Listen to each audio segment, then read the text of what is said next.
Selanjutnya kita akan masuk ke rangkaian daya atau cara penyambungan dari motor induksi 3 fasa.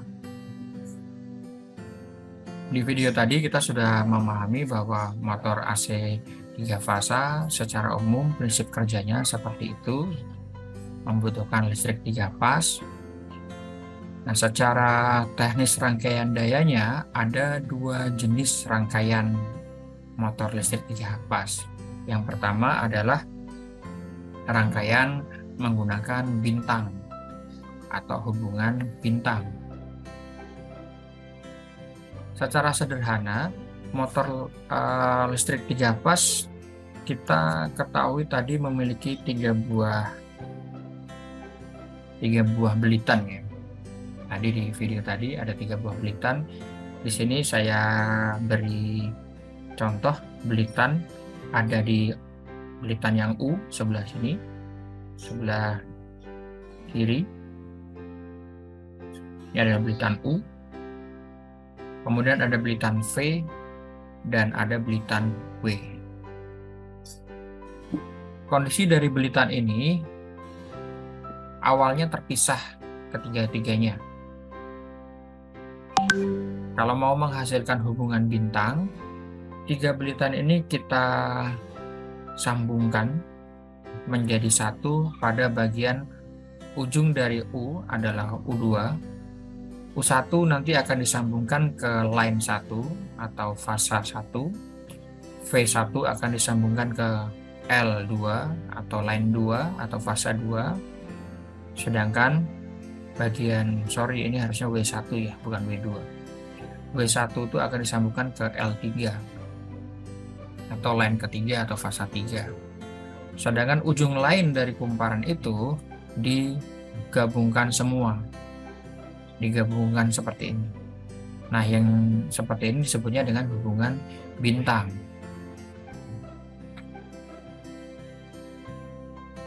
Ini gambar ilustrasi rangkaian yang ada di dalamnya. Secara terminasi atau secara terminalnya motor yang seperti ini ya. Seperti ini, terminalnya sebenarnya bukan cuma 3, tapi ada 6 terminalnya. Seperti yang bawah ini. Ada terminal U1, V1, W1.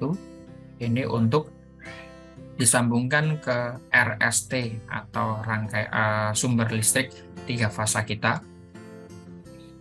Kemudian ujung terminal yang lain ada U2 di sini. Jadi kumparannya dari sini ke sini sebenarnya.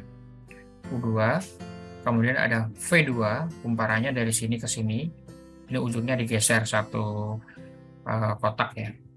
Kemudian ada W1. W1 kumparannya dari sini ke sini.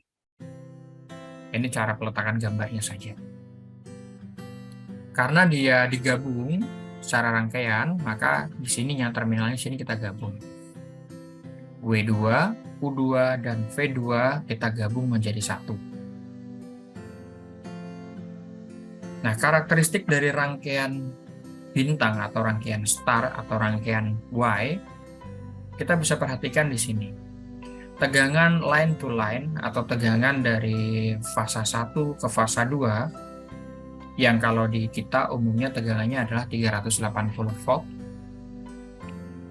Tegangan line to line ini nanti akan diberikan kepada 2 buah kumparan, yaitu U dan V untuk yang di sini ya.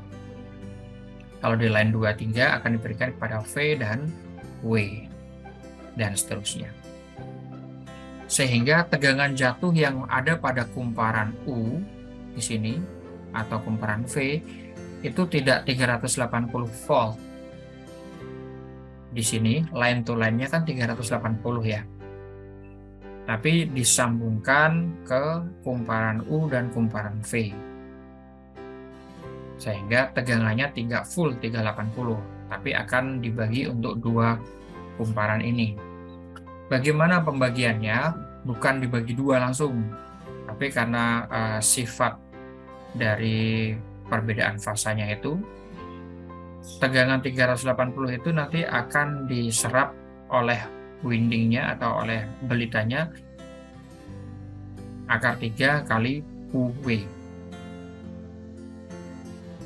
Jadi U yang ada tegangan yang ada di sini nanti akan lebih kecil daripada U yang ada di line to line. Seberapa kecil? Yaitu sebesar akar 3. Kalau di sini Anda operasikan lagi, berarti UW atau tegangan di line itu kan ULN atau tegangan di LN dibagi dengan akar 3 gitu ya. Sedangkan arus yang akan mengalir dari sini masuk ke sini, kemudian masuk ke U, kemudian masuk ke V, atau yang akan masuk ke W, ini sama. Misalnya arus di fasa R saya 30 ampere, maka arus yang akan masuk ke belitan saya juga 30 ampere. Atau dengan kata lain, I dari LN sama dengan I dari W.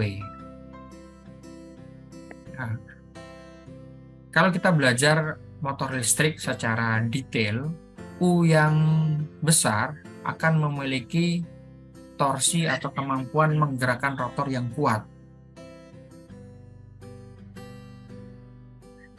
Sehingga rangkaian star ini cocok digunakan pada saat motor baru mulai akan bergerak.